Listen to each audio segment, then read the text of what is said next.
Morning students. Last video में हम लोगों ने चैप्टर नंबर 4 कंप्लीट किया।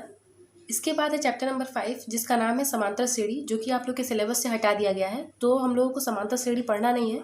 तो हम लोग आज स्टार्ट करेंगे चैप्टर नंबर 6 जिसका नाम है निर्देशांक ज्यामिति। निर्देशांक ज्यामिति आप लोगों ने क्लास 9th में भी पढ़ा है। तो सारी चीज़ें वही है, बस कुछ टॉपिक इसमें ऐड कर दिए गए हैं। जैसे कि आप लोगों ने पिछली कक्षा में पढ़ा था, ये है एक्स अक्ष। जब दो परस्पर लंबवत रेखाएं हम लोग खींचते हैं तो जो क्षैतिज वाली रेखा होती है उसको बोलते हैं एक्स अक्ष, और जो ऊर्ध्वाधर रेखा होती है उसको बोलते हैं हम लोग वाई अक्ष। और ये जो इनका कटान बिंदु होता है ये होता है मूल बिंदु, इसको बोलते हैं मूल बिंदु। और इधर देखिए, यहाँ जब हम लोग राइट साइड में, मूल बिंदु के राइट साइड में हम लोग पॉजिटिव नंबर लिखते हैं और मूल बिंदु के लेफ्ट साइड में हम लोग निगेटिव नंबर लिखते हैं। ऐसे ही मूल बिंदु से ऊपर की ओर हम लोग पॉजिटिव लिखते हैं नंबर, और मूल बिंदु से नीचे की ओर हम लोग निगेटिव नंबर लिखते हैं। तो ये है एक्स डैश और ये है वाई डैश।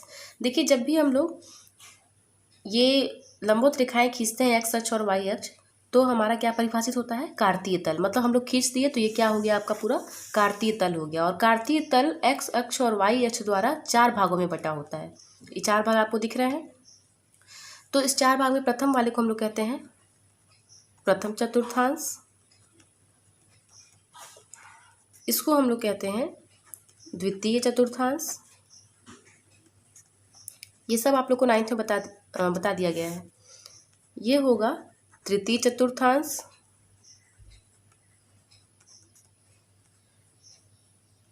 और ये होगा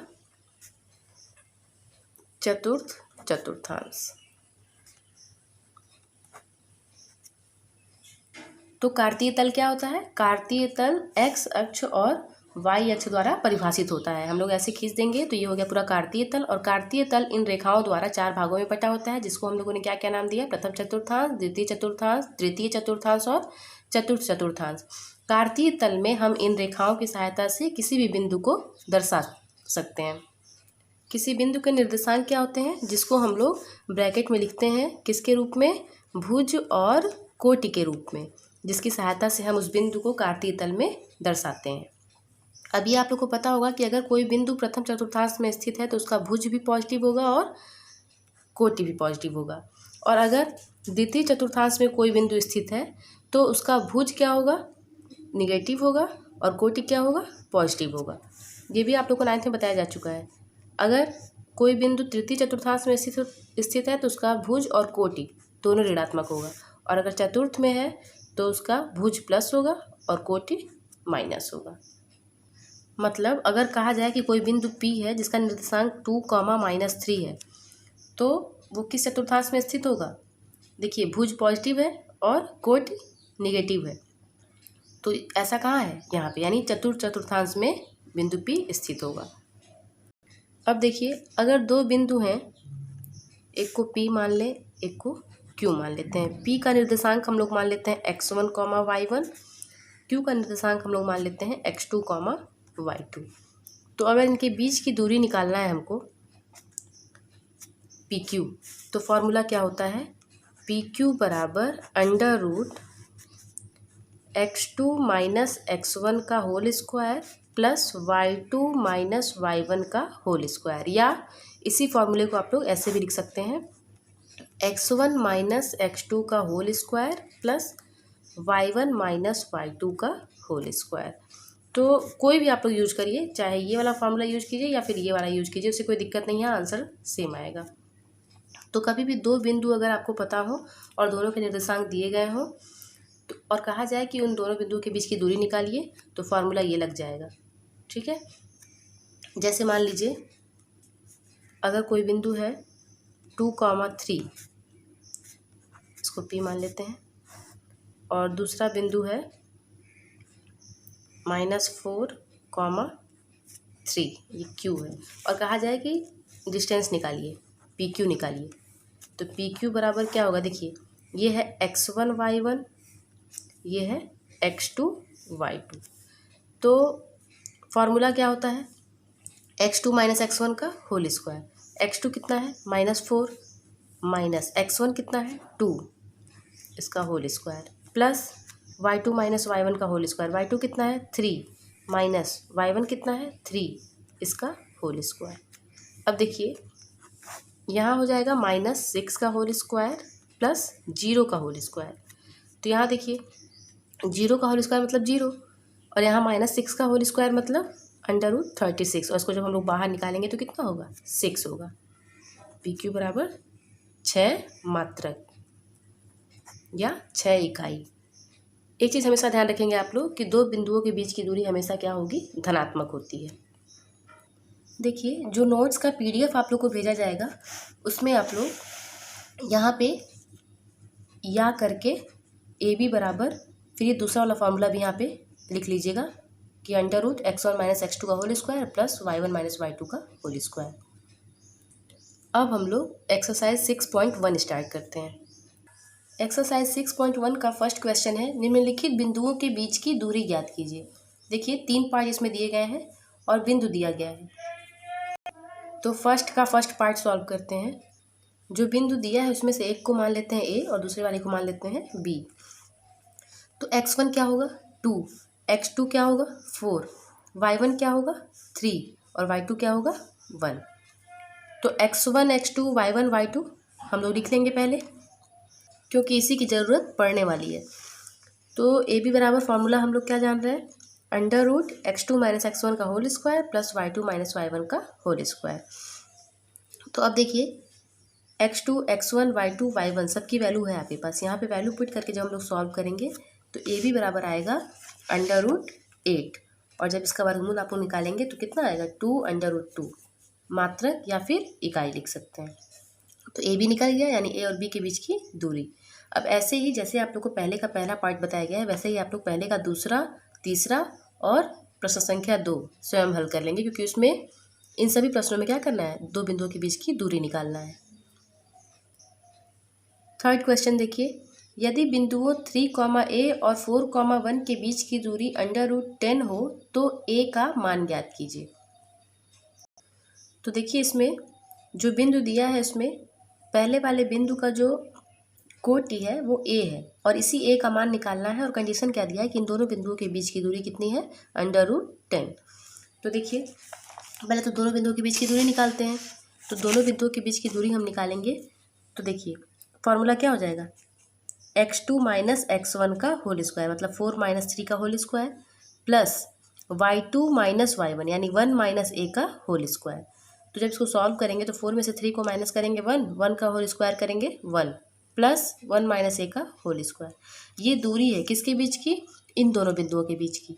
और ये दूरी किसके बराबर दिया है प्रश्न में, ये दूरी दिया है, इन दोनों के बीच की दूरी दिया है √10, मतलब ये हो जाएगा √10 के बराबर। हमको A का मान चाहिए तो कर्ड़ी हटाना पड़ेगा। कर्ड़ी हटाने के लिए दोनों पक्षों का वर्ग कर देंगे। जब दोनों पक्षों का वर्ग करेंगे तो देखिए यहाँ पे कर्ड़ी हट जाएगा तो 1 प्लस 1 माइनस A का होल स्क्वायर हो जाएगा और यहाँ पे भी कर्ड़ी हटेगा तो 10 हो जाएगा। अब जब इसको हम लोग सॉल्व करेंगे तो यहाँ देखिए 1 माइनस A का होल स्क्वायर है, यानी A माइनस B का होल स्क्वायर वाला फार्मूला लगा देंगे और जब इसको हम लोग सॉल्व करेंगे तो हम लोगों को एक द्विघात समीकरण मिलेगा, A² minus 2A minus 8 is equal to 0। अब इस द्विघात समीकरण को हम लोग सॉल्व करेंगे। सॉल्व करने पर A का मान मिलेगा 4 और -2। अब क्वेश्चन नंबर 4 देखिए क्या लिखा है, x अक्ष पर वह बिंदु ज्ञात कीजिए जो बिंदुओं 5, 9 और -4, 6 से समान दूरी पर हो। मतलब ये कह रहा है कि x अक्ष पर वह बिंदु निकालना है जो इससे और इस बिंदु से दोनों से समान दूरी पर हो। तो x अक्ष पर जो बिंदु स्थित होगा उसका कोटि क्या होगा, 0 होगा। ये आप लोग को पता है। देखिए अगर कोई बिंदु x अक्ष पर स्थित है, मान लीजिए है 1, 2, 3 और 4।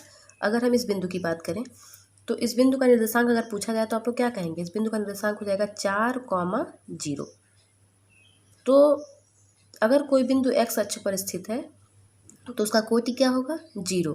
और अगर कोई बिंदु y अक्ष पर स्थित है, अगर ये 1, 2, 3 और 4 है तो इसका निर्देशांक अगर कहा जाए तो आप लोग क्या लिखेंगे, 0, 4। यानी अगर कोई बिंदु y अक्ष पर स्थित है तो उसका भुज 0 होगा और अगर कोई बिंदु x अक्ष पर स्थित है तो उसकी कोटि 0 होगी। तो देखिए जो बिंदु हम लोग को एक्स अक्ष पर स्थित जो बिंदु निकालना है उसका निर्देशांक हम लोग मान लेते हैं a, 0। और ये दिया हुआ है कि इस बिंदु की दोनों बिंदुओं, कौन कौन से दोनों बिंदुओं, 5,9 और -4,6, तो इसको हम लोग Q मान लेते हैं, इसको हम लोग R मान लेते हैं, और x अक्ष पर जो बिंदु निकालना है उसको हम लोग P माने हैं। तो प्रश्न में क्या दिया है कि जो P है वो Q से और P R से दोनों से समान दूरी पर है, मतलब PQ बराबर PR प्रश्न में दिया है। तो PQ निकालेंगे, मतलब पहले इस बिंदु की Q से दूरी निकालेंगे और फिर इस बिंदु की R से दूरी निकालेंगे और दोनों को क्या कर देंगे, बराबर कर देंगे। तो फॉर्मूला लगा दिया गया है। फॉर्मूला लगाने के बाद देखिए दोनों साइड में क्या है, करड़ी है, तो दोनों पक्षों का वर्ग कर देंगे तो करड़ी हट जाएगा। और उसके बाद हम लोग क्या करेंगे, इसको सॉल्व करेंगे। तो यहाँ देखिए a - b का होल स्क्वायर लगा करके इसको ओपन किया गया है, और 9 का स्क्वायर मतलब 81। अब यहाँ देखिए -4 - a है, अगर हम लोग माइनस कॉमन ले लें तो ब्रैकेट में हो जाएगा 4 + a, और उसका भी क्या है, होल स्क्वायर, प्लस 6 का स्क्वायर कितना होगा, 36। अब यहाँ पे तो सॉल्व किया जा रहा है, तो देखिए माइनस का स्क्वायर क्या हो जाएगा, प्लस हो जाएगा, और 4 + a का होल स्क्वायर। अब इसको भी a + b के होल स्क्वायर से ओपन कर देंगे, और उसके बाद सारे टर्म को लेफ्ट हैंड साइड में लाएंगे और राइट हैंड साइड में क्या हो जाएगा, 0। और जब इसको हम लोग सॉल्व करेंगे तो a का मान कितना हो जाएगा, 3। तो x अक्ष पर स्थित बिंदु का निर्देशांक क्या होगा, 3,0। a का मान मिल गया 3, और हम लोग क्या माने थे, हम लोग माने थे कि जो बिंदु P है जो कि x अक्ष पर स्थित है उसका निर्देशांक क्या मान लिए थे हम लोग, a, 0। ये तो हमेशा 0 ही रहेगा अगर बिंदु x अक्ष पर स्थित है तो, और इसका मान हमको निकालना था तो इसका मान आ गया, a का मान कितना आया, 3। तो x अक्ष पर स्थित बिंदु क्या हो जाएगा, 3,0। क्वेश्चन नंबर 5 है, y अक्ष पर वह बिंदु ज्ञात कीजिए जो बिंदुओं 2,3 और -4,1 से समान दूरी पर हो। तो देखिए y अक्ष पर वह बिंदु निकालना है, चौथा वाला क्या था, x अक्ष पर, तो जैसे चौथा वाला किया गया है बिल्कुल वैसे ही पांचवा करना है। बस अंतर क्या हो जाएगा, यहाँ पे जो x अक्ष पर बिंदु हम लोग माने थे उसका निर्देशांक था a, 0, और यहाँ पे हो जाएगा 0,1, क्योंकि y अक्ष पर स्थित बिंदु है इसलिए इसमें भुज 0 हो जाएगा और कोटि a मान लीजिएगा। और जैसे क्वेश्चन नंबर 4 किया गया है सेम वैसे ही क्वेश्चन नंबर 5 होगा, तो इसको आप लोग स्वयं हल कर लेंगे। क्वेश्चन नंबर 6 देखिए, यदि बिंदु P बिंदुओं 3, k और k, 5 से समान दूरी पर है तो k का मान बताइए।